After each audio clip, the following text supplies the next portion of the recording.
안녕하세요. 김제시청 농촌지원과 인력육성팀장 이윤아입니다. 2019년부터 급속히 확산된 코로나19는 우리 사회를 많이 변화시키고 있습니다. 영농교육도 예외는 아닌 것 같습니다. 예년 같으면 저희 공무원들이 현장으로 찾아가 여러분들을 직접 뵙고 소통하며 진행했던 교육이 올해는 영상으로 하게 되었습니다. 다소 낯설고 생소하지만 집에서 TV를 시청한다 생각하시고 편한 마음으로 교육에 임해주시면 좋은 효과가 있을 것으로 사료됩니다. 교육을 시작하도록 하겠습니다. 먼저 농업은 교육을 총괄하면서 농업인 삶의 질 향상을 위해 불철주야 애쓰시는 김제시 농업기술센터 김병철 소장님의 인사 말씀이 있겠습니다.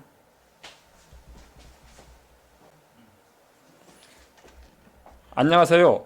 김제시 농업기술센터 소장 김병철입니다. 박준배 시장께서 새해 농업인 실용 교육을 받으시는 여러분들께 인사 말씀을 해 주셔야 하지만 금년 3월 9일에 실시되는 제20대 대통령 선거로 인해 제가 인사를 드리게 된 점 널리 양해 부탁드립니다. 예전에는 농업인들의 교육을 위해 연초에 저희 직원들이 각 읍면동 행정복지센터에서 벼와 고추 농사 교육을 진행해 왔는데 올해는 부득이하게 영상으로 진행하게 되었습니다. 아무래도 대면 교육이 효율적이지만 코로나19로 인해 온라인 교육으로 진행하게 되어 아쉬운 점이 많습니다. 작년엔 벼가 익어갈 때 잦은 비로 인해 우리 지역에 벼 이삭도열병과 세균성 벼란병이 많이 발생하였습니다. 그래서 작년 연말에 중앙정부로부터 병해충 피해를 재해로 인정받아 복구비를 지원하게 되었습니다. 이런 이상기후에 벼, 고추 농사를 어떻게 지어야 할지 궁금하시죠? 이번 교육을 통해 이런 궁금증이 해결할 수 있는 시간이 되기를 바라겠습니다. 여러분들이 잘 아시는 것처럼 김제시는 농업 도시이고 농업의 발전 없이는 지역 발전을 기대할 수 없는 곳입니다. 그러기에 제가 소장으로서 그동안 김제 농업 발전을 위해 중요하게 추진해 왔던 사업들에 대해 금년에도 차질 없이 진행될 수 있도록 최선을 다하겠습니다. 이 교육을 통해 여러분들이 알고 있던 내용을 확인하시고 모르는 것을 익혀나가 스스로 발전할 수 있는 계기가 되길 바라며 경로당에서 TV를 통해 편안하게 교육 받으시고 영농에 많은 도움이 되길 바랍니다. 마지막으로 절기상 봄이 온다는 입춘도 지나고 영농을 계획하고 시작해야 할 시기인 것 같습니다. 항상 어느 곳에서나 코로나19 방역 수칙을 철저히 준수해 주시고 건강관리 잘하시어 금년에도 풍년농사 이루시고 여러분들이 소망하는 모든 일들이 성사되기를 기원합니다. 고맙습니다. 이 시간에는 기술보고과 식량작물 박철영 팀장으로부터 김제 농업의 근간인 벼농사 교육이 있겠습니다. 예, 안녕하십니까. 2022년 새해 농업인 실용교육 고품질 벼 생산 기술 교육을 맡은 김제시 농업기술센터 식량작물팀의 박철형입니다. 전년도 벼 생산에 굉장히 어려움이 많으셨을 텐데 오늘 교육을 통해서 여러분들이 새로운 정보를 받아가셨으면 좋겠습니다. 예, 고품질 쌀 생산 기술이 되겠습니다. 발표 순서는 벼농사 여건부터 고품질 벼 생산 기술 발표를 하겠습니다. 전년도 벼농사의 이슈는 여러분들 굉장히 많이 힘들으셨죠. 이상 기후에 따른 병해충 발생량이 급증했습니다. 점차 지구온난화가 가속화되면서 기후를 예측할 수 없는 그런 상황으로 지금 가고 있고요. 항상 우리는 깨어 있어야 되겠습니다.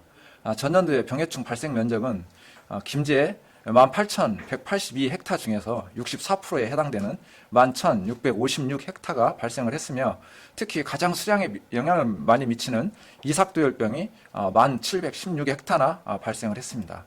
그러면 발생을 한 것들에 대해서 그 전반적인 설명을 드려보겠습니다. 처음에 우리가 이제 이양을 하고 중간 물떼기 시간이 왔습니다. 근데 중간 물떼기 시간에 우리가 과도한 물떼기를 했습니다. 그 이유는 우리가 보통 20에서 25일 후에 중간 물떼기를 하는데 그 시점에 보통 중간 물떼기를 하고 일주일 이내에 다시 물을 잡거나 그랬어야 되는데 우리가 항상 땅이 쩍쩍 갈라질 정도로 중간 물떼기를 해야 된다고 우리가 보편적인 상식을 그렇게 갖고 있었기 때문에 상당 기간 비가 안 왔음에도 불구하고 중간 물떼기를 과도하게 함으로써 물 관리 부족으로 인해서 이 비절 현상이 이제 발생을 했습니다. 그래서 이 시작은 처음에 모는 잘 키웠지만 중간 물떼기부터 문제가 있었다고 볼 수 있습니다. 그 다음에 출수기 전후에 잦은 강우로 이삭두열병하고 세균성 벼알마름병이 대발생을 했습니다. 또 출수기 전후에는 보통 8월 15일 전후에 출수를 하는데 8월 18일 이후에 강우가 한 16일 이상이 그렇게 오면서 이삭두열병, 이제 입두열병, 이삭두열병에 직격탄을 맞은 게 되겠죠. 그럼에 따라서 점차 비절 현상과 이삭두열병, 세균성 벼알마름병이 발생하면서 생육 후기에 비절 현상 발생으로 해서 깨시무늬병까지 이제 발생을 하게 된 것입니다. 여기에 덧붙여서 지금 신동진벼가 김제에서는 가장 유명한 쌀이 됐는데요. 그러다 보니까 각종 RPC에서 수매 단가를 높여주고 또 신동진벼를 우리 김제 지평선 쌀로 그렇게 운영을 하다 보니까 전체적으로 62.8%가 그렇게 재배되고 있습니다. 보통 한 가지 품종을 그렇게 재배를 하면 이렇게 그 재해 대응력이 좀 떨어지는 게 있습니다. 우리가 예전에 항상 강조를 해서 이제 설명을 드렸지만 만약에 논을 10필지를 갖고 있다면 두 개 내지 세 개, 좀 많게는 네 개 품종으로 안배를 해서 재배를 해야 이게 그 어떤 작물 생육 기간도 서로 좀 다르게 하고 조, 중 또는 만생종으로 그렇게 나눠서 그렇게 한다면 더 좋겠죠. 그렇게 해서 두 개 내지 세 개 또는 많게는 네 개씩 품종 안배를 좀 함으로써 병해충 방제를 미연에 좀 방지를 할 수 있겠습니다. 또 변홍사 이수료소는 콩에 대한 어떤 지원 사업이 종료됨에 따라서 우리가 논 타작물에서 2020년도에 2,977헥타가 2,036헥타로 그렇게 줄어드는 효과가 있었습니다. 그러면 변홍사 문제점하고 개선 방향에 대해서 지금 말씀을 드려보겠습니다. 기존에 이제 그 종자 사용량 과다 또는 키다리병, 환원 장애, 병해충 발생량 증가 또는 지역 하락 등 이렇게 문제점들이 있지만 지금 빨간 줄로 표시해 놓은 것을 좀 중점적으로 설명을 드리겠습니다. 환원 장애가 상당히 많이 나왔는데요. 일단 이모작답에서 충분히 부숙되지 않은 유기물이 땅에 이렇게 포함이 되면서 환원 장애가 많이 발생을 했고 병해충 발생량은 이렇게 질소 시비량이 좀 많았다던가 또는 이렇게 그 집중된 그 출수기에 강우로 인해서 병해충이 또 많았고요. 지력 하락은 볏짚 등 유기물을 지속적으로 수거해감으로써 땅에 지력이 하락이 되니 자연적으로 병해충이 이렇게 많이 발생할 수밖에 없는 영향이 있었고요. 그리고 드론이 지금 확대되고 있고 농촌 노령화가 이제 지속적으로 이제 증가함에 따라서 약대를 가지고 이제 주시는 분들이 이제 거의 없어지면서 이 드론으로 주는 데는 어느 정도 한계가 있지 않냐. 좀 약대를 가지고 후북이 약을 준 농가에서는 어느 정도 많은 효과를 이제 발휘했었습니다. 2021년도 기상궤양을 이제 보시겠습니다. 아까 그 물에 대해서 이제 말씀을 드렸어요. 중간 물떼기 기간에 강수량이 적었습니다. 여기 보시면 5월 21일에서 8월 15일 사이에 출수 전에 전년 대비 강수량이 673mm가 적었습니다. 그래서 이 중간 물떼기를 항상 깨어있는 상태에서 사람들이 이 벼가 말라 비틀어지지 않도록 어느 정도 이 논에 그 금만 갔으면 바로 물을 대줬어야 되는데 그것을 많이 간과를 했고 많이 타 죽는 현상들에 대해서 이게 도열병이 아닌가라는 의문을 가지고 저희 센터에 많이 질문을 했었는데 사실은 비절 현상에 의해서 그렇게 이파리가 탔던 것입니다. 그래서 이 중간 물떼기의 중간 물떼기를 하실 때는 항상 어느 정도 습기가 있는가를 항상 염두에 두셔야 되고 그 중간 물떼기 기간에 예전에는 보통 그 장마 기간이었기 때문에 중간 물때기를 하더라도 한두 차례 그렇게 좀 큰 비가 내리고 그랬습니다. 그래서 그것에 대해서 크게 생각하지 않았었던 거죠. 그런데 이 기상이 점차 이렇게 온난화되면서 우기와 건기로 그렇게 변화함에 따라서 항상 우리는 기상에 대해서 굉장히 신경을 써야 될 걸로 이제 생각을 됩니다. 또한 8월 16일 이후에 그 강우량이 223mm 전년에 비해서 또 많았습니다. 이제 그것은 강수량이 증가함에 따라서 그 시기는 우리 농업인들이 잘 알다시피 이삭이 한참 피는 때고 그 이삭 필 때에 잎도열병이 도열병으로 전환되는 그런 시점입니다. 근데 하필이면 그때 223mm나 비가 더 오는 바람에 출수기에 굉장히 큰 영향을 미쳤던 거죠. 여기에 보시면 8월 18일부터 9월 8일까지 이렇게 보십시오. 보시면 8월 18일 날 6.5mm, 19일 날 7mm, 21일 날 29.5mm 등 해서 8월 18일부터 9월 8일까지 약 16일에 걸쳐서 지속적으로 비가 왔기 때문에 언제 도열병 약을 방제할 시간조차 없었을 걸로 생각이 됩니다. 그럼에도 불구하고 잠깐 비 그친 틈을 타서 아침 저녁으로 좀 후부기 약을 주신 농가에서는 좀 상대적으로 그래도 피해를 좀 덜 받고 농촌 노령화의 됨에 따라서 그것을 그 자기 손으로 못하고 드론으로 그렇게 일부만 방제를 하셨던 분들에 대해서는 어느 정도 피해가 많이 발생했다고 볼 수 있습니다. 그럼에도 불구하고 지금 사실은 2020년도에 더 큰 피해가 있었죠. 저희한테는 8월 달에 그 집중된 호우가 있었고 그리고 세 번의 태풍이 있었기 때문에 2020년도에는 493km, 300평당 493km 그리고 2021년도에는 어쨌든 그 큰 재해는 아니고 어느 정도 그래도 이제 방제를 하면 되었던 그런 부분이 있었기 때문에 그래도 510km 정도를 저희가 유지할 수 있었고요. 저희가 최근 단수로 볼 때 2019년도에 그때는 550km대를 유지를 했었습니다.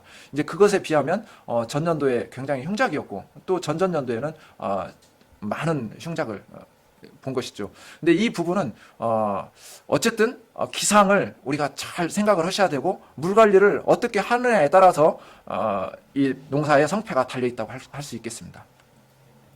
그러면 이제 올해 이제 농사를 지셔야 되는데요. 지금부터 드리는 말씀을 잘 들어주시기 바랍니다. 고품질 벼 생산 기술입니다. 이제 종자 소독 및 용묘 관리가 되겠는데요. 모농사가 반농사라는 얘기가 있습니다. 모농사만 잘 키워놓으면 그래도 반절은 농사를 짓는 것이다. 그런 뜻이겠죠. 지금 일단 품종부터 설명을 드리면 현재 우리가 이제 정부 수매 품종으로 신동진과 미품을 지금 2021년도에 선정이 돼 있었고요. 현재 그 품종들을 보면 신동진에 대해서 작년에 피해가 많이 나왔는데도 불구하고 미품배에서는 큰 피해가 없었습니다. 주로 이제 공덕 지역에서 100헥타 이상을 미품배를 했었는데 그쪽 지역에서는 큰 피해가 없었고 2020년에도 미품배는 큰 피해가 없었습니다. 그래서 품종을 이제 신동진, 미품, 그리고 새누리, 해품, 웅광, 해담, 동진찰 그리고 참동진, 이 동진찰까지가 지금 보급종으로 보급이 되고 있고요. 참동진은 지금 2023년도에 실용화재 단산, 2024년도에는 이제 보급종으로 보급이 될 예정입니다. 참동진 같은 경우에는 거의 신동진과 유사하며 대신에 흰잎 마름병에 신동진이 보다 강하고 전년도에 신동진에서는 도열병이 많이 나왔지만 참동진에서는 특이사항이 없었다는 게 좀 주목할 만한 사항입니다. 그럼에도 불구하고 참동진을 또 너무 많이 재배를 하게 되면 신동진과 같은 문제점이 또 발생을 안 하리라고 볼 수 없습니다. 이 또한 가을철에 비가 많이 오게 되면 수발화에 약해서 벼가 서 있는 상태에서 또 수발화를 할 여지도 있고요. 그러니까 현재 정부에서 어느 정도 보급종으로 인정을 하고 이렇게 내주는 종자에 대해서는 본인이 항상 깨어있는 자세로 그 관리를 잘하면 큰 무리 없이 농사가 지어질 수 있다고 이제 생각이 됩니다. 자, 종자 파종량입니다. 지금 여기에서 이제 그 예를 들은 것은 키다리병 발병 묘일에 대해서 이제 설명을 드립니다.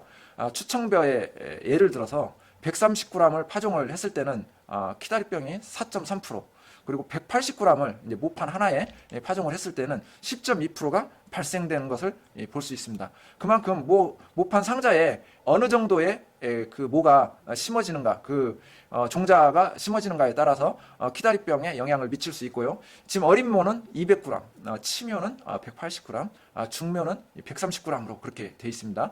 근데 지금 보시면 육묘일수가 이제 어린 묘인 경우에는 10일 이내에 그걸 모를 갖다 심을 수 있는 상태고, 치묘는 20일, 그리고 중묘는 35일까지도 그렇게 모를 키우는 형태이기 때문에 이 종자량이 달라지고, 이 어린 모를 이렇게 10일 이내에 심으셔야 되는데, 그렇지 않고 좀 오래 갖고 있다, 15일 이상 그렇게 갖고 있게 된다고 하면 여기에서 여러 가지 문제점이 발생을 할 수 있겠죠. 그러니까 우리가 모를 심을 때는 어떤 형태로 심느냐에 따라서 용묘일수를 잘 파악을 해야 되겠습니다. 지금 소금물 가리기입니다. 소금물 가리기를 하면 보통 보급종에서도 안 좋은 종자를 이제 선별을 해내야 되겠죠. 보급종을 우리가 받았다고 하더라도 그 소금 4.2kg에 물 20리터를 녹여서 그것을 물에다가 이제 그 벽시 종자를 담그면 이제 둥둥 뜨겠죠. 안 좋은 종자들은 둥둥 뜹니다. 예, 그런 둥둥 뜨는 종자들을 처음부터 걸러내야 종자 충실한 종자를 우리가 이제 사용할 수 있는 것이죠. 그래서 꼭 소금물 가리기를 하시고, 이제 소금물 가리기를 했으면 이 염수선 시간은 3분에서 5분을 넘어서면 발화에 이제 큰 문제가 생길 수 있습니다. 특히 10분 이상 경과 시에는 발화가 안 될 수 있습니다. 그렇기 때문에 짧은 시간 내에 3분에서 5분 이내에 끝내셔야 되겠습니다. 두 번째 이제 벼 종자 소독이 되겠습니다. 벼 종자 소독을 하면 일단 키다리병, 도열병, 깨시무늬병, 벼 이삭 선충 그 4가지 이상을 소독 단계에서 어느 정도 걸러낼 수 있다고 봅니다. 종자 소독은 30도 정도를 유지를 하셔야 되고, 종자 소독에 그 양량이 있습니다. 스미치온이랄지 사파이어랄지 그런 약재들에 대해서 양량을 준수하지 않았을 경우 또 발화가 불량이 될 수 있습니다. 그리고 종자 소독 후에는 꼭 물로 깨끗한 물로 2, 3일 씻으셔야 되고요. 종자는 소독을 하실 때 발화기에서 보통 어느 정도 여유 공간을 가지고 그렇게 소독을 하셔야 되는데 너무 꽉 채우면 안 되겠습니다. 이와 같이 너무 많은 종자량을 이제 발화기에서 이렇게 나락을 이렇게 차곡차곡 쟁이듯이 이렇게 쟁여 놓으면 어떤 그 수분이 갈 수 있는 공간이 없지요. 그렇기 때문에 문제가 생길 수 있다는 겁니다. 적당한 종자량으로 또 어느 정도 여유 공간을 주고 저렇게 소독을 하셔야 되겠습니다. 종자의 이제 수분 흡수와 발화 관계는 온도가 높으면 이제 좀 발화가 빠르다는 것을 볼 수 있고요. 종자 소독에서 지금 스포탁은 반드시 정량을 사용하도록 이렇게 빨간색으로 써 있죠. 그리고 스미치온도 혼용 시에 주의하라고 되어 있습니다.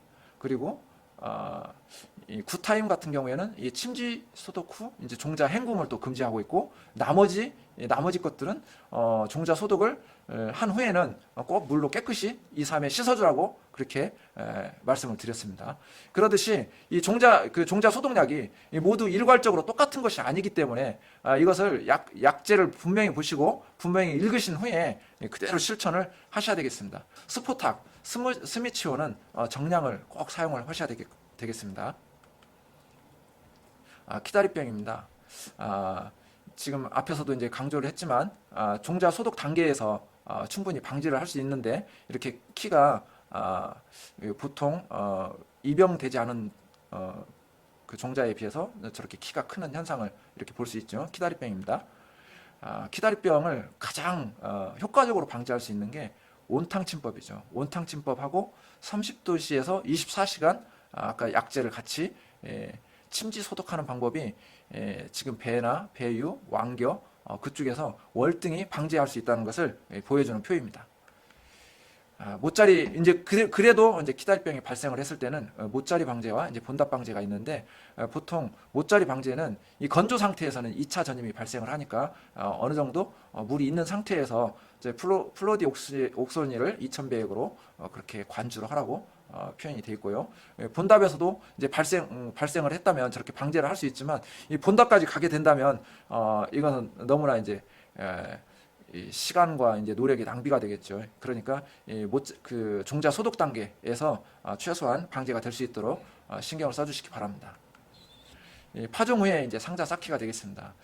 보통 모짜리를 할 때 그 상자를 이제 모짜리 하기 전에 이제 상자를 쌌는데 이 지면에서 이제 올라오는 그 냉기를 차단하기 위해서 이렇게 그 강목을 깔고 이제 한다거나 또는 상자 쌓기를 10단이나 15단 이상을 또 하게 되면 문제가 생길 수 있으니까 그 상자 쌓기를 너무 많이 쌓지 말아야 된다거나 또는 육묘 상자를 이렇게 많이 쌓으면 이렇게 고온 장애가 이제 유발할 수 있기 때문에 너무 많이 쌓으시면 안 되고 보통 이 가니추라의 이제 최적 온도는 이제 30에서 이제 32도가 되겠습니다. 이걸 만약에 하우스 아니라면 그 밖의 온도와 실내 온도를 잘 생각을 하셔야 되겠습니다.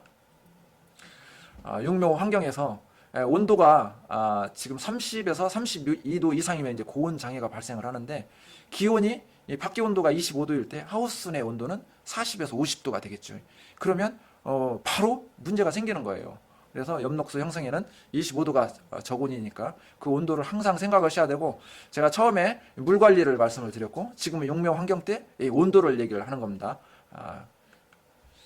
지금 고온 장애 상자 쌓기 후에 지금 하우스 내에서 이렇게 고온 장애가 이제 발생을 한 거예요.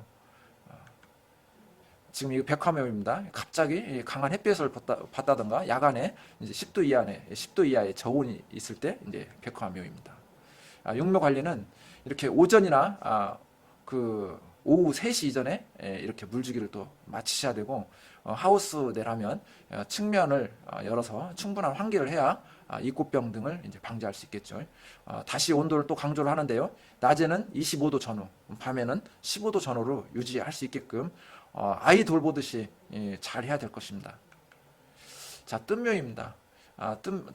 뜸묘는 이제 고온 또는 높은 파종 밀도에서 이런 현상이 발생을 할 수 있고요. 이꽃병이죠. 이꽃병. 후사리움이라는 그 균에 의해서 입양된 겁니다. 자, 뜸모와 이꽃병 비교입니다. 뜸모는 곰팡이가 이제 발생하는 것이 보이지 않아요. 그리고 뜸모는 이렇게 잡아다니면 뿌리도 같이 뽑히죠. 근데 이꽃병은 이제 이게 잡아다니면 뿌리가 끊어집니다. 지제부가 이제 썩어서 그 뿌리하고 그 위에 잎하고 이제 분리가 되면서 이제 지상구만 뽑히는 거죠. 그렇게 다음으로 이제 소식 재배 기술이 되겠습니다. 이제 소식 재배가 상당히 이제 널리 알려져서 이제 그 우리 시 전체적으로 대부분 하는 걸로 이제 그렇게 판단이 되고 있습니다. 모판 수를 300평당 6개 내지 10개로 낮춰서 이렇게 재배하는 방법이 되겠습니다. 일본에서 이렇게 시작을 했고요. 이제 일본 같은 경우 이제 37주로 이렇게 하는 걸 좀 보편화돼 있습니다. 그런데 그러자면 37주로 하자면 이렇게 일본에서 개발한 그 좀 정밀도가 좀 있는 그런 이항기를 사용을 하셔야 되는데 이와 같이 관행 재배로 할 경우 보통 15에서 18cm 사이로 심어지는데 이 소식 재배로 할 경우에는 26에서 30cm 사이로 이렇게 심어집니다. 굉장히 넓게 심어지죠. 처음에는 시도를 했을 때 이렇게 심어서 어느 정도 수량이나 나올까 하고 다들 의아해 했었죠. 지금 우리가 이제 소식 재배를 하면서 아까 37주까지도 그렇게 낮출 수 있는 일본 기계가 있고 물론 우리나라 기계도 이미 개발이 돼 있어요. 개발이 돼 있지만 우리가 갖고 있는 기존에 갖고 있던 그런 이항기를 그냥 사용을 하신다고 했을 때 그냥 50주로 해도 큰 무리는 없다. 기존에 했던 78주보다 28주를 낮춰서 50주 정도만 해도 농촌진흥청 시험 연구 결과에 수량에 큰 지장이 없다는 것을 우리가 이제 보여줄 수 있습니다. 여기에서 지금 소식 재배와 관행 재배를 지금 저 위에 그림, 그 왼쪽에 위에 그림은 관행 재배로 많이 심겨졌죠. 73주로요. 그 아래 것은 73주로 해서 굉장히 사이가 넓게 이제 잘 심어져 있고요. 그리고 이 분월도 보면 이 관행 재배는 저렇게 그 얇죠. 근데 소식 재배는 이렇게 분월이 잘 돼가지고 엄청 분월이 많이 있는 걸 볼 수 있습니다. 이렇게 그루터기도 보면은 나중에 수확 후에 일반 관행 재배는 그루터기가 작고 소식 재배는 그루터기가 이제 넓은 걸 볼 수가 있고요. 이제 그 50주에서의 이제 그 등숙이 상당히 통통하고 잘 된 걸로 이제 보여집니다. 농촌진흥청 현장 실증 결과에서도 보시면 물론 37주로 하면 소식 재배 그 본 취지에 이제 맞겠지만 대신에 수량은 531kg로 이제 떨어지고 60주로 했을 때 이제 만약에 100%였다고 하면 562kg로 근데 50주로 했을 때는 553kg. 그러니까 98% 정도 되죠.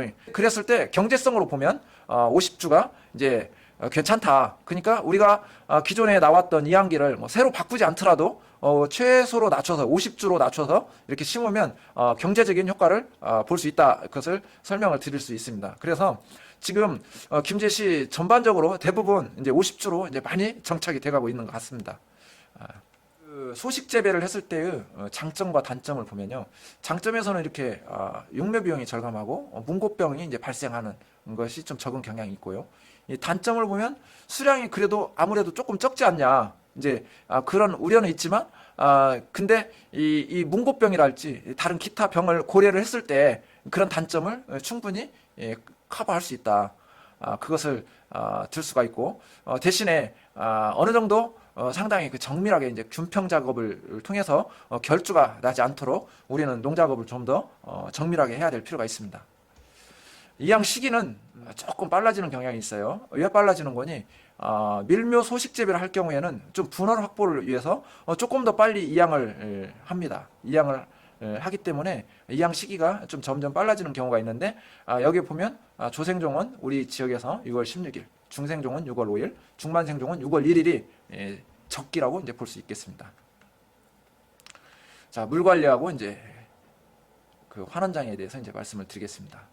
지금 중간 물대기 이제 파란색으로 되어 있는 부분을 잘 봐주십시오. 이양 후 보통 20일이 되면 중간 물대기를 해야 됩니다. 근데 전년과 같이 이 중간 물대기를 했을 때 이 건기로 돌아섰다면 건기로 돌아섰다면 중간 물대기를 하고 한 일주일 이내에 다시 물을 잡고 또 기상 상황을 봐서 다시 물을 빼고 다시 물을 잡고 그런 형태로 항상 그 모에서 눈을 떼시면 안 되겠습니다. 이제 중간 물대기를 하면 이렇게 무효 분할도 억제를 하고 유해 물질을 제거하는 효과를 볼 수 있습니다. 환원장하기가 되겠습니다. 이제 그 이모작답에서 충분히 그 부숙되지 않은 그런 그 보리집이나 이탈리안 나이그라스집, 밀집이 이렇게 땅 속으로 들어갔을 때 충분히 발효 그 어느 정도 그 썩지 않은 상태에서 그 어느 정도 그 부숙되지 않은 상태에서 그것이 들어가기 때문에 가스가 이제 나오게 됩니다. 가스가 나오면서 저 겉잎 처짐, 저 첫 번째 사진을 보시면 그 모가 겉잎이 처지죠. 이제 가스장애겠죠. 그 이제 숨을 못 쉬는 거예요. 그 아래에서 숨을 못 쉬니까 지금 이렇게 그 입이 처지면서 나중에는 이제 죽게 되는 뿌리 상태도 보면은 뿌리가 세근이 발생하지 않고 저렇게 뿌리가 죽어가는 그런 현상을 볼 수 있습니다. 환원장의 이제 피해 이렇게 그 사례인데요. 이게 보통 중기제초제 피해 사례로 오인을 해서 이제 오시는 분들이 있는데 중기제초제 피해가 아니라 환원장의 피해입니다. 두 번째 사례도 이제 마찬가지가 되겠습니다. 세 번째 사례도 저 가운데 있죠. 많이 죽었죠. 저것도 환원장애입니다. 마찬가지 환원장애 피해입니다. 환원장애 피해입니다. 환원장애 발생 답은 이렇게 이양 당일에는 물을 2, 3cm 얕게 대고 이양을 하고 활착 후에는 논을 말려주고 실금이 가면 다시 2, 3cm 물을 잡아주고 이게 물을 빼줬다 넣어줬다를 반복을 하셔야 되겠습니다. 굉장히 힘들고 불편하겠지만 그래도 이제 모를 살릴 수 있는 길은 저 길밖에 없습니다. 자, 작년에 이제 복남면에서 축산 액비 시용 후에 이제 환원장애가 있었던 포장입니다.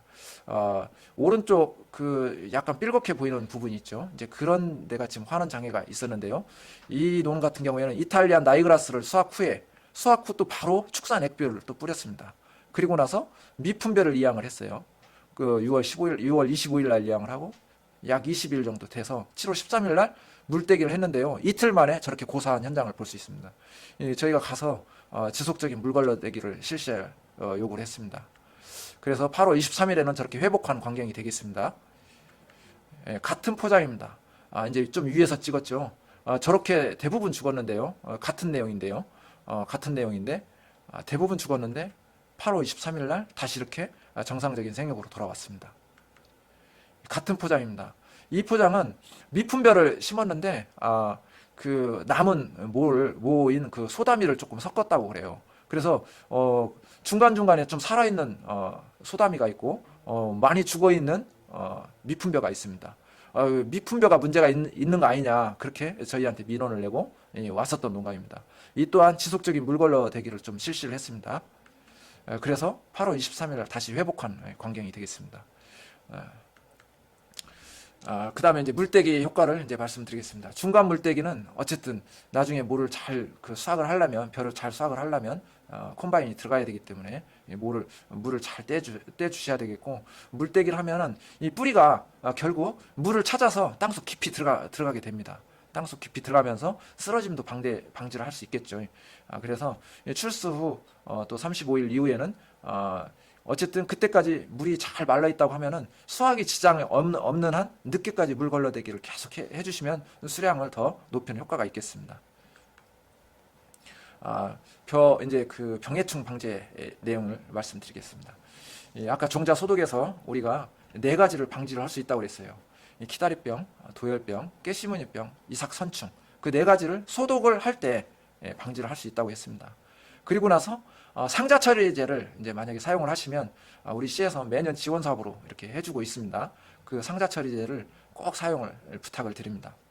그러면 최소한 벼 물바구미, 벼 입굴파리, 이화명 나방, 애멸구, 도열병, 잎진무늬 마른병, 잎도열병 그것을 상자 처리제를 함으로써 그 후로 약 60일 정도를 크게 병해충 방제를 하지 않더라도 유지를 할 수가 있게 되겠습니다.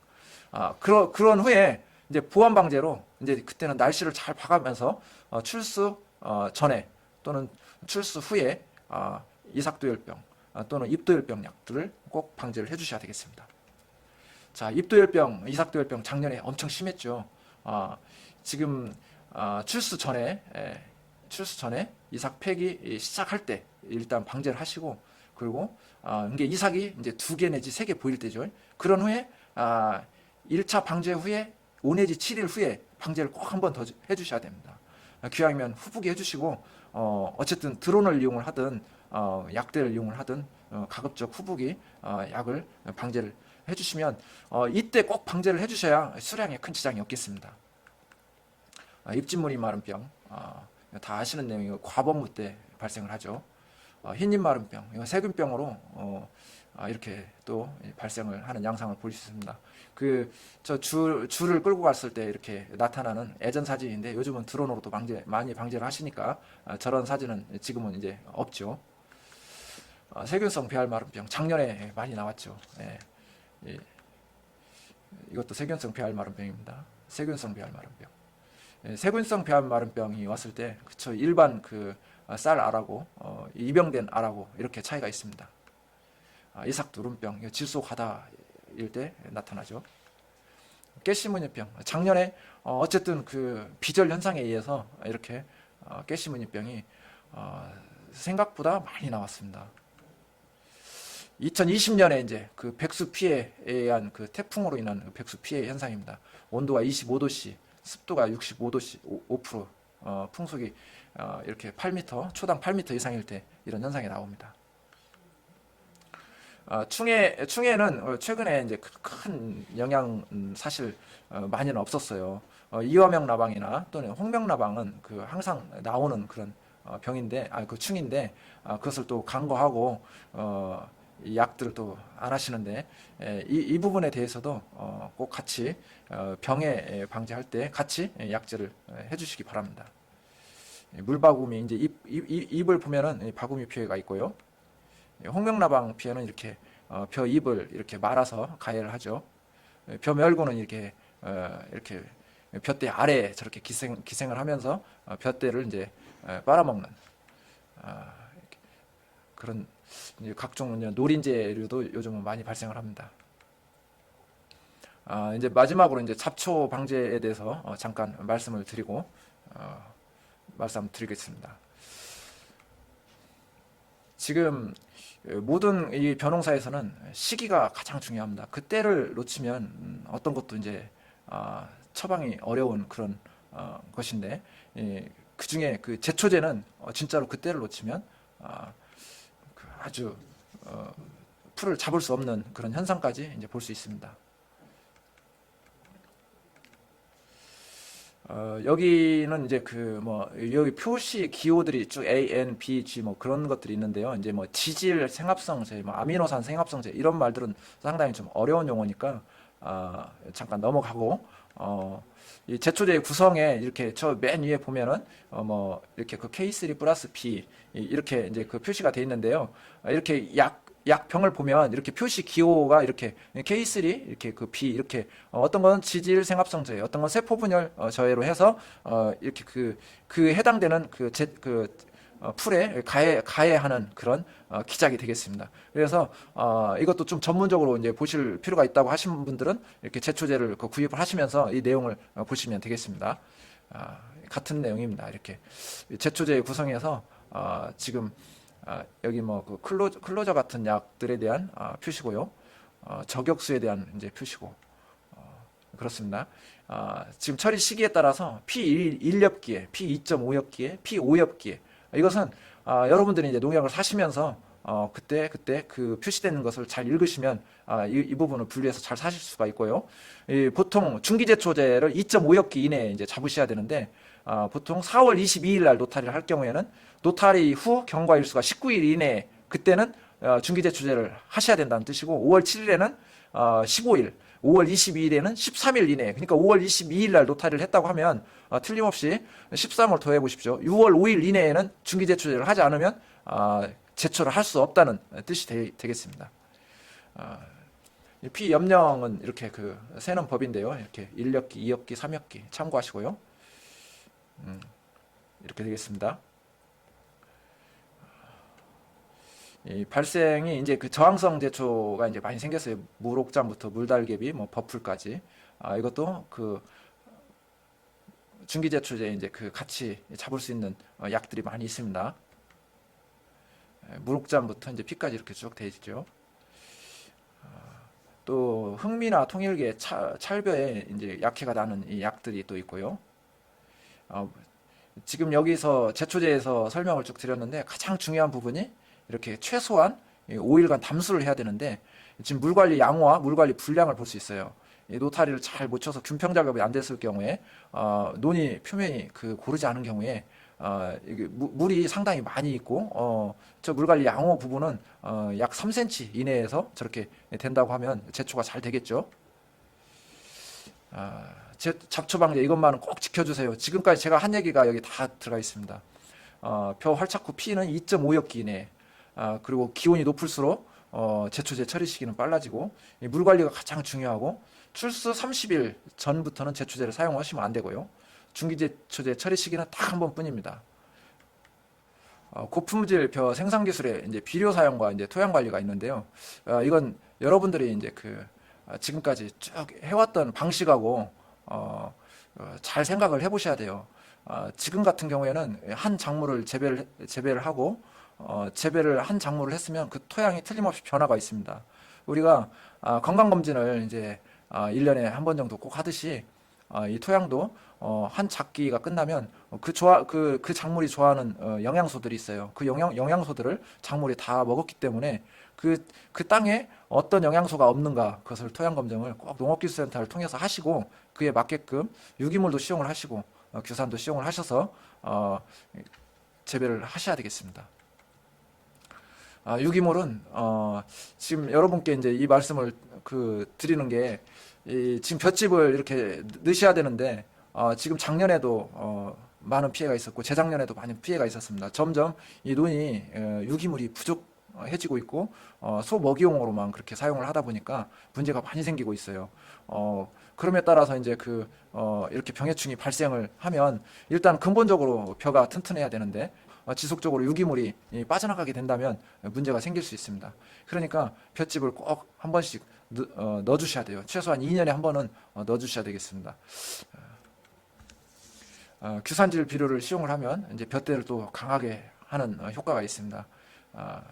규산질 비료도 시용을 꼭 해주시고 지금 질소 분시 비율은 이렇게 밑거름으로 분월비를 만약에 포함을 할 때는 6.3포. 이게 질소가 7kg. 이제 이것은 쌀 맛을 밥맛을 좋게 할 때는 우리가 7kg를 기준으로 합니다. 이제 수량을 또 많게 할 때는 질소 13kg를 넣게 되겠죠. 근데 현재 우리가 지평선 쌀 내지는 최고 품질 쌀에 지금 권장을 할 때는 질소 7kg를 지금 권장을 하니까 밑거름으로는 6.3%, 3포. 그리고 이삭거름으로는 NK비료를 18%는 2.5포. 만약에 요소만 불 때는 한 포만 쓰셔야 되겠습니다. 미질 향상을 위한 시비법은 좀 전에 이제 설명드렸듯이 질소 함량 7kg로 그렇게 해주시면 되겠고요. 수확 후 관리가 되겠습니다. 이삭 페노에는 50에서 55일이 이제 적기가 되겠는데요. 중반 생종은 55일, 중생종은 50일 이게 됐습니다. 벼알이 한 90% 익었을 때 벼베기를 실시하시고요. 건조는 종자용으로 할 때는 건조기 온도를 40도로 이렇게 맞추셔서 이제 하시고, 지금 농약 자용 실용 교육을 마치겠습니다. 제가 설명을 드렸듯이 기상에 민감하게 이제 우리가 대처를 해야 되겠고요. 특히 물 관리에서 상당히 문제가 있었던 2021년이었습니다. 중간 물때기 전후의 물 관리, 그리고 이삭도열병 발생 시기의 물 관리, 이제 그런 부분에 대해서 다시 한번 주의를 한번 해주시기 바라고, 그리고 벼농사는 어쨌든 시기가 가장 중요합니다. 그 시기에 맞게끔 그 일을 하지 않으면 그거에 대해서 큰 성과를 기대할 수 없습니다. 그러니까 꼭 그 시기에 맞춰서 모든 일을 해주시기 바랍니다. 지금까지 들어주셔서 감사합니다. 예.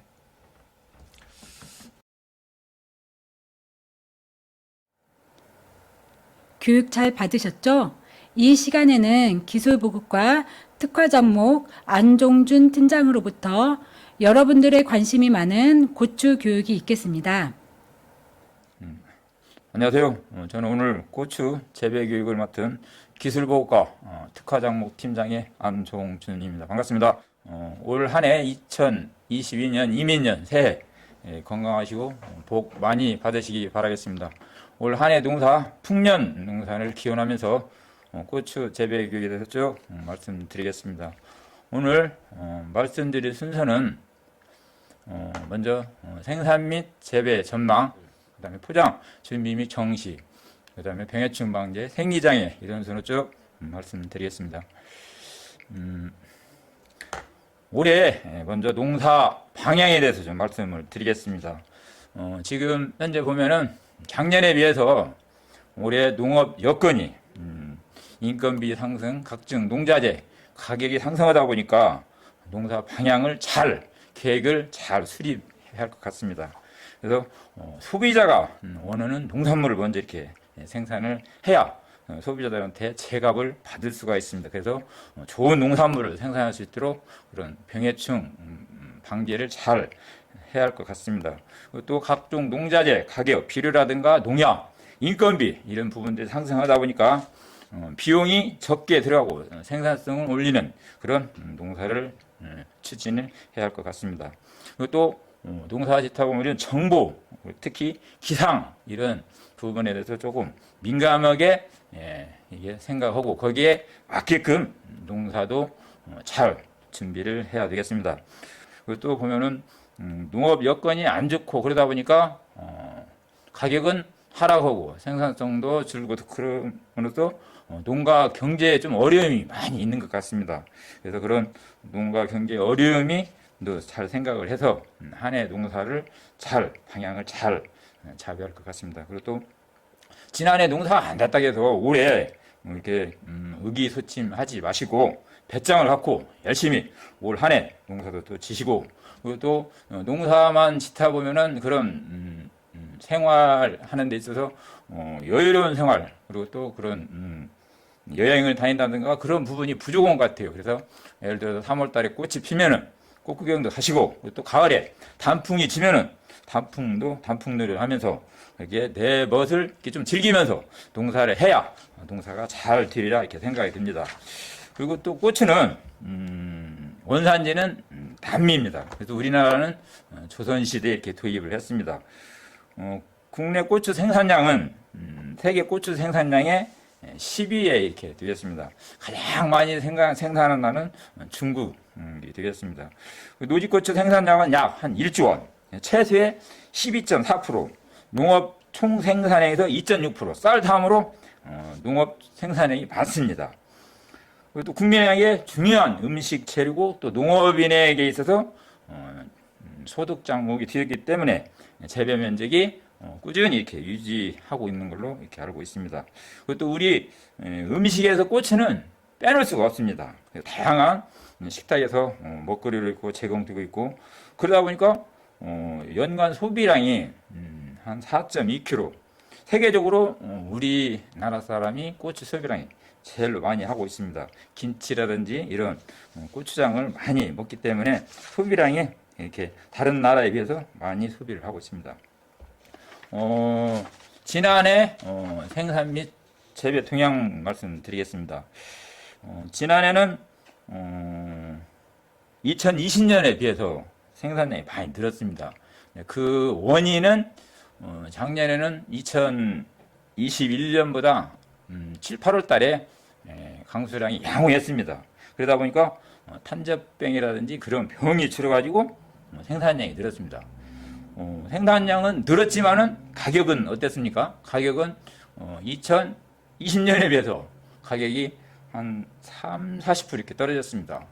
2020년도에는 그래도 한 근에 9월달, 8월달, 9월달 건고추 가격이 17,000원, 8,000원, 9,000원 갔는데 작년에는 13,000원에서 15,000원 이렇게 유지가 된 것 같습니다.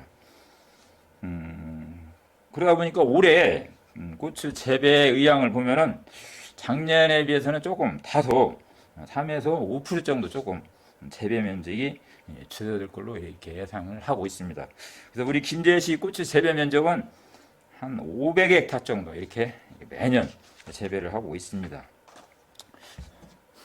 다음은 포장 준비 및 정식에 대해서 말씀드리겠습니다.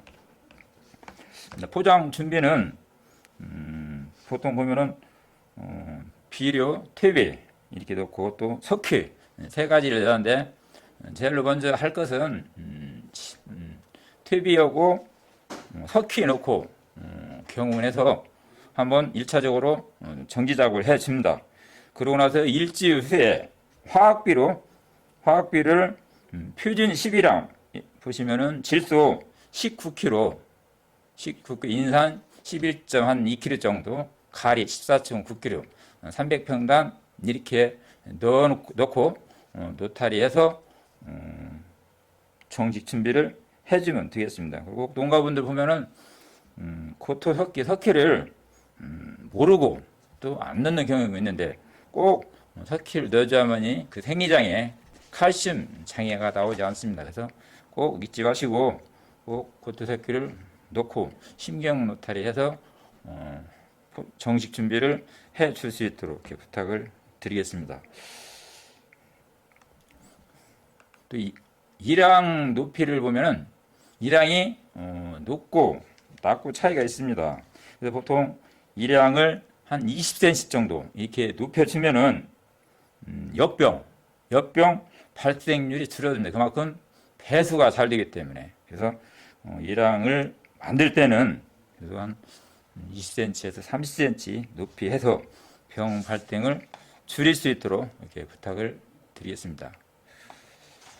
다음은 정식에 대해서 말씀드리겠습니다.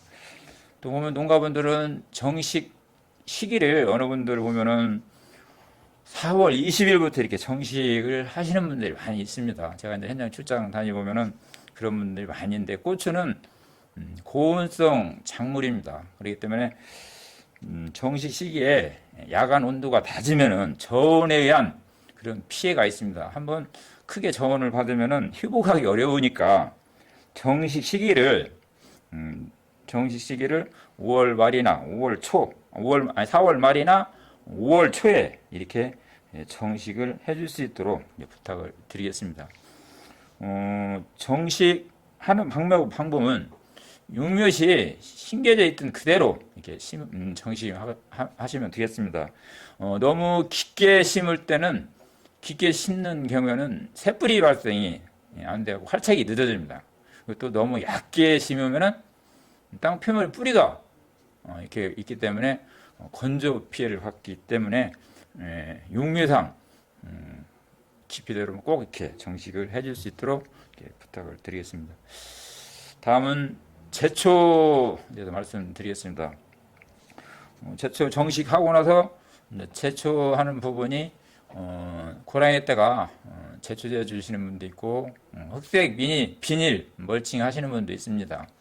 또 일반 필름도 이렇게 해주시고 하는데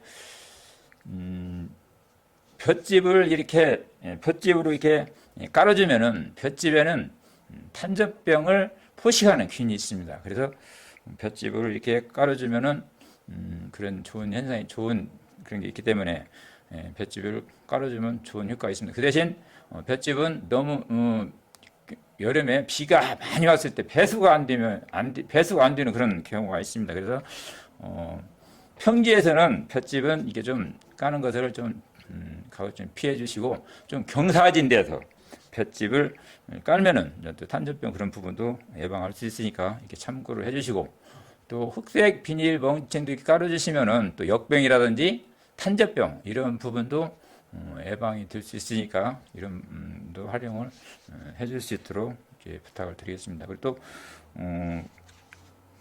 그 제초제 주는 경우 제초제 피해들이 이렇게 간혹 나오고 있습니다. 출장을 다녀보면은 이제 민원 전화 받고 나가면은 그런 제초제 피해가 나오더라고요. 근데 제초제 살포할 때는 비가 안 온다든가 또 정량을 이렇게 살포하고 그래야 하는데 그러지 않고 막 바람 불고 그리고 또 바람 부는 날 이렇게 제초제 주는 경우 옆으로 또 이제 피해가 갈 수 있으니까 바람이 불지 않는다 이렇게 선택해서 잘 살포할 수 있도록 이렇게 부탁을 드리겠습니다. 다음은 유인무 지주 세우기입니다. 보통 이제 정식하고 나서 해야 할 일은 유인 및 지주 때 세우는 게 일인 것 같아요. 그래서 미리미리 이렇게 지주 때나 세워서 피해가 없도록 사전에 이렇게 해줄 수 있도록 부탁드리겠습니다. 다음은 이제 웃거름 주기에도 말씀드릴게요.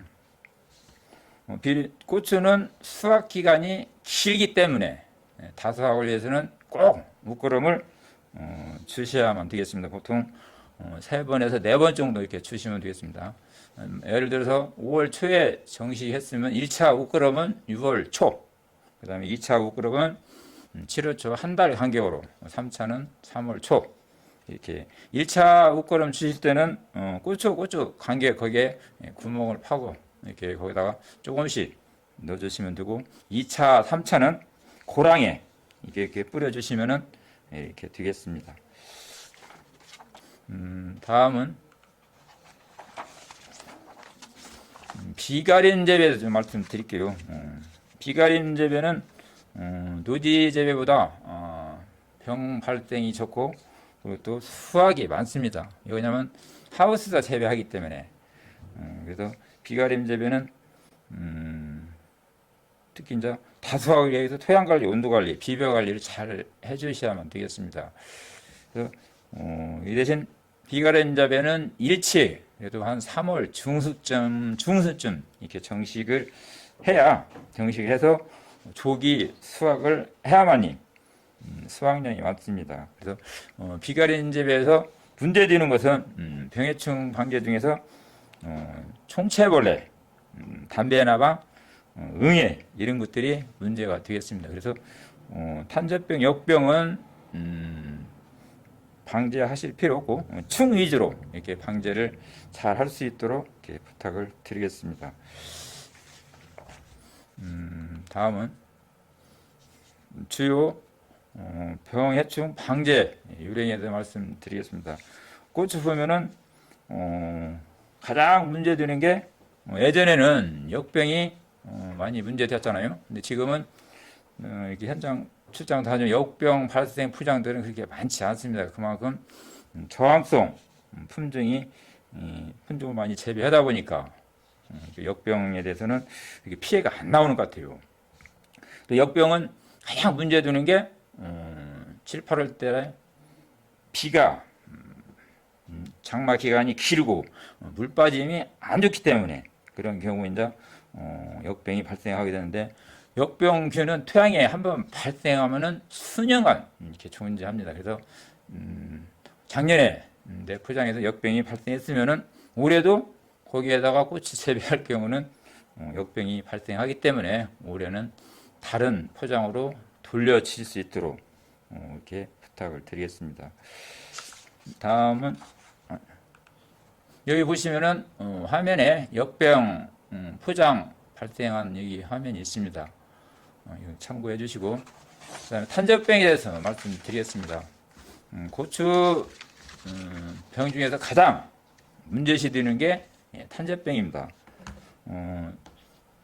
2020년도는 7, 8월 달에 비가 많이 왔잖아요. 그러다 보니까 탄저병이 많이 발생해서 고추를 아마 농가분들 2번까지 이렇게 수확하신 분들이 별로 안 계실 거예요. 근데 작년에는 어땠어요? 7, 8월 달 기상 여건이 좋았잖아요. 그렇게 비가 많이 안 오다 보니까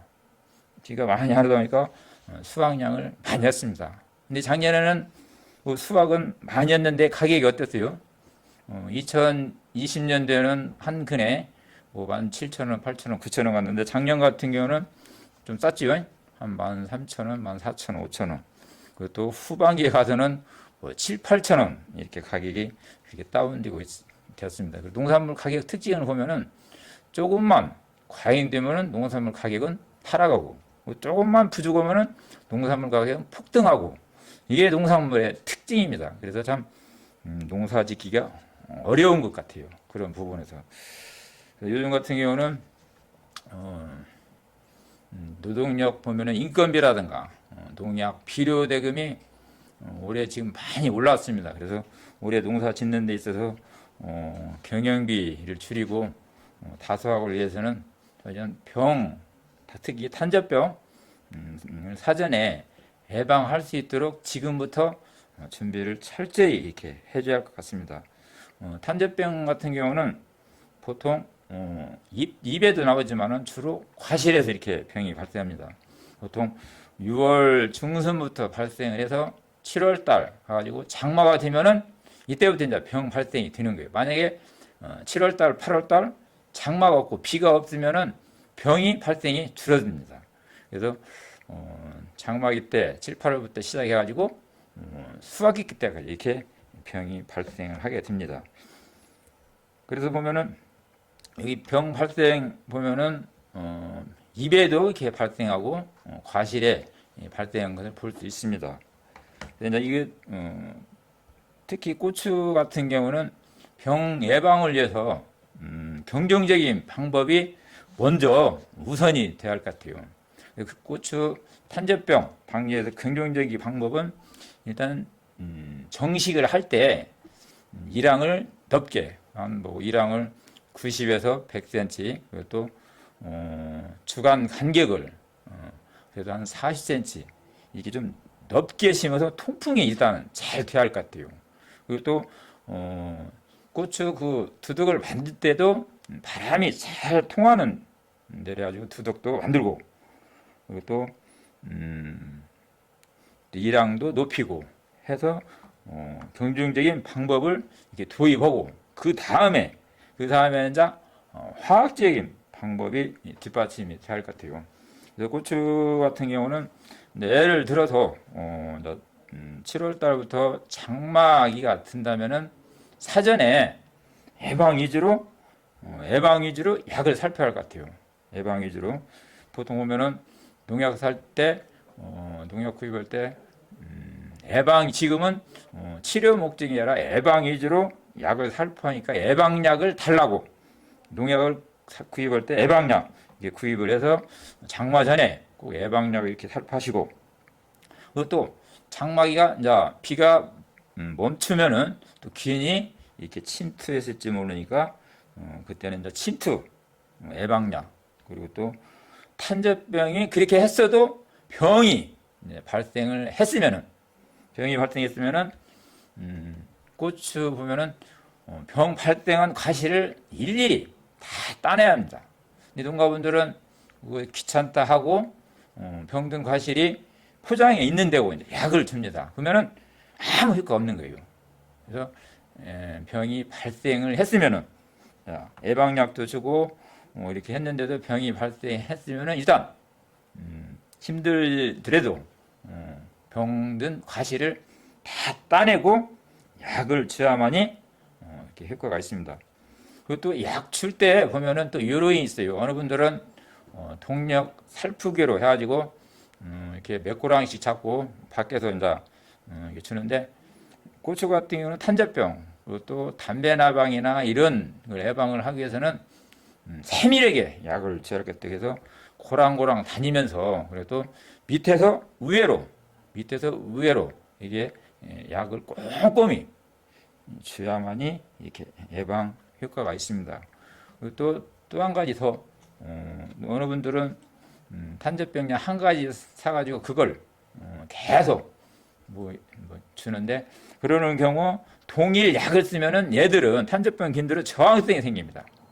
모든 충도 그렇고 그래서 농약을 구입할 때는 내가 몇 가지 약을 이렇게 구입을 하는 거예요. 그래서 성분이 다른 약을 꼭 성분이 다른 약 그래서 성분이 다른 약을 구입을 해서 바꿔가면서 농약 줄 때마다 이렇게 교호 이렇게 바꿔가면서 농약을 살포를 해야만이 그런 예방이라든지 치료 효과가 있습니다. 그래서 보통 장마 전에는 예방 전에는 한 일주일 정도 일주일 간격으로 약을 주다가 병이 비가 오고 병이 발생했을 때는 한 3, 4일 간격으로 약을 살포를 해야만이 탄저병 예방이 될 수 있을 것 같습니다. 다음은 시드름병 말씀드리겠습니다. 시드름병 보면은 얘들 증상을 보면은 아침에는 그래도 이렇게 정상적으로 이렇게 활착이 정상적으로 이렇게 생기게 됩니다. 낮에는 시들고 이렇게 보면은 시드름병인데 이런 경우는 일찍 시드름병이 걸리면은 그냥 뽑아내야 할 것 같아요. 시드름병 한번 걸린 그 고추는 이건 치료가 안 되기 때문에 그래서 빨리 뽑아내서 전염이 안 될 수 있도록 이렇게 관리를 해주면 되겠습니다. 그래서 시드름병 방제는 이렇게 돌려짓기 이렇게 해야 할 것 같아요. 돌려짓기 해서 시드름병 발생이 안 될 수 있도록 작년에 시드름병이 발생된 포장은 올해는 다른 작물로 이렇게 돌려질 수 있도록 부탁을 드리겠습니다.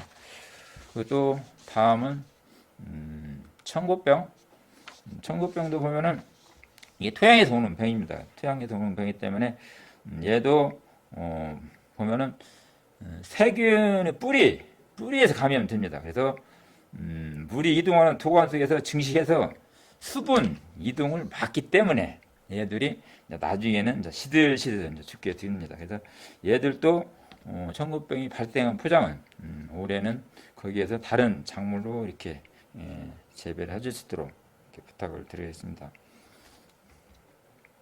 다음은 세균성 전문이병 말씀드리겠습니다.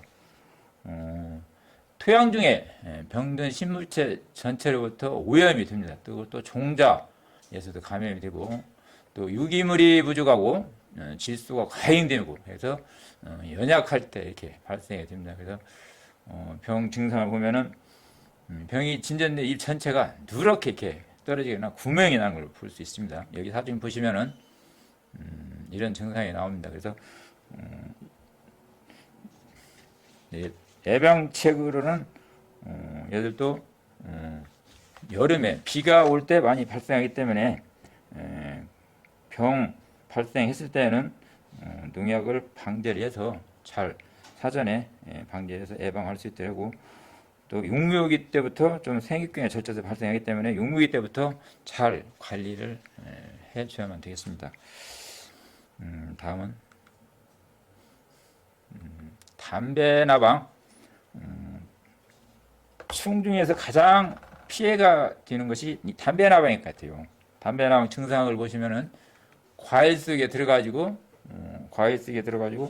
얘들이 과일 그 가해해서 이제 나중에 보면은 하나씩 누렇게 갖고 과일이 불러서 이렇게 떨어지는 그런 증상입니다.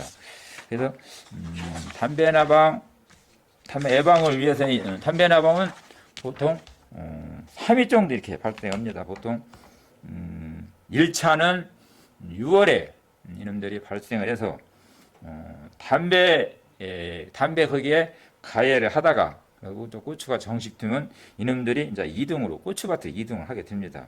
그러다 보니까 여기에서 6월 하순부터 고추에 이제 피해를 주는데 그래서 이놈들은 예방을 하기 위해서는 방제가 중요한 것 같아요. 그래서 방제는 6월 하순부터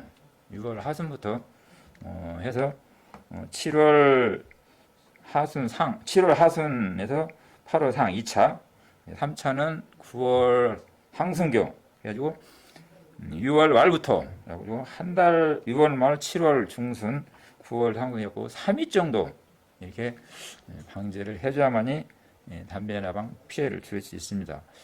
생리장에 보면은 칼슘 부족에 의한 그 배꼽 썩은병 여기 때 보시면은 사진 지금 현재 석힙 그래프가 나오고 그럽니다.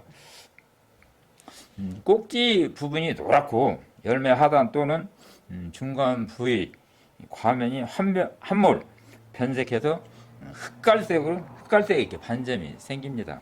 원인은 토양에 무기 양분 또는 칼슘 함량이 부족했을 때, 그리고 또 토양 내 수분이 있는데 토양에 칼슘이 없는 경우, 그리고 또 세근 발달이 부족했을 때 이렇게 증상이 나올 수 있습니다. 그래서 우리가 고추 정식을 해 놓고 비가 안 오는 경우는 스프링클러라든지 인위적으로 이게 물을 공급해서 수분이 공급이 돼야만이 칼슘 그런 결핍 증상이 안 나옵니다. 그래서 칼슘은 이동이 어렵습니다. 그래서 물에 의해서 이동하기 때문에 정식하고 나서 비가 안 오고 건조할 때는 물을 수분을 공급해줘야만이 이렇게 그런 증상이 안 나올 수 있습니다. 그래서 또 이제 연면시비도 있습니다. 연면시비, 염화칼슘 또는 인산 제1칼슘 0.3% 해서 한 일주일 간격으로 3, 4일 정도 이렇게 살피를 해주시고, 그리고 또 반드시 석희를 꼭 토양에 이렇게 시비를 하고, 그리고 또 유기물을 많이 이렇게 해줌으로써 토양을 갖다가 완충력 및 보수력을 증대를 해줘야만이 그런 예방을 할 수가 있습니다. 다음은 기형과 석과 생리적인 장애 중에 제일로 문제가 되는 게 칼슘 부족 현상이고, 석과 낙과 열과 일숙과 등등 있는데, 대부분 이런 현상들은 비가림 시설 종종 나오는 것 같아요. 그리고 또 이제 기형과 같은 경우는 이제 보통 온도가 낮고 너무 온도가 높으면은 수정 불량에서 이렇게 나오고 됩니다.